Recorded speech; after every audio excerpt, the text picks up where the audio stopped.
কটা বাজে বলো তো? 3টে বাজতে 15 মিনিট বাকি। তো আজকে বেলা হয়ে গেছে অনেক, আমরা তো 1:30টার মধ্যে খেয়ে নিই।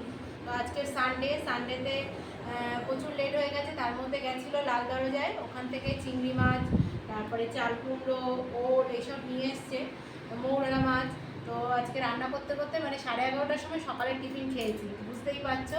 তো এখন 2:45 বাজে, খেতে বসে গেছি। দেখো কী কী রান্না হয়েছে। এই যে দেখো, গরম গরম ধোয়া ওঠা ভাত একদম। আর হচ্ছে এখানে আছে স্যালাড। আর এখানে দেখো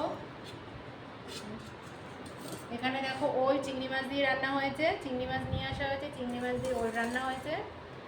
আর এটা হচ্ছে চিকেন, একদম লাল লাল চিকেন। আজকে চিকেনটা একটু অন্যভাবেই রান্না করেছি। তো যাই হোক, চলো ভাত টাতগুলো বেড়ে নিই। দেখো আজকে এই প্লেটগুলো বার করেছি, অনেক দিন বার করা হয় না, সময় সানডে তো একটু স্পেশাল হলেই ভালো লাগে। দেখো বড়ের ভাতটা নিয়ে নিলাম, আর এই যে আমাদের এখানে আমারটা নেবো। তো চলো খাওয়া দাওয়া করে নিই। তো তোমরা সানডেতে কে কী খেয়েছো আমাকে অবশ্যই কমেন্ট করে জানিও। তো চলো।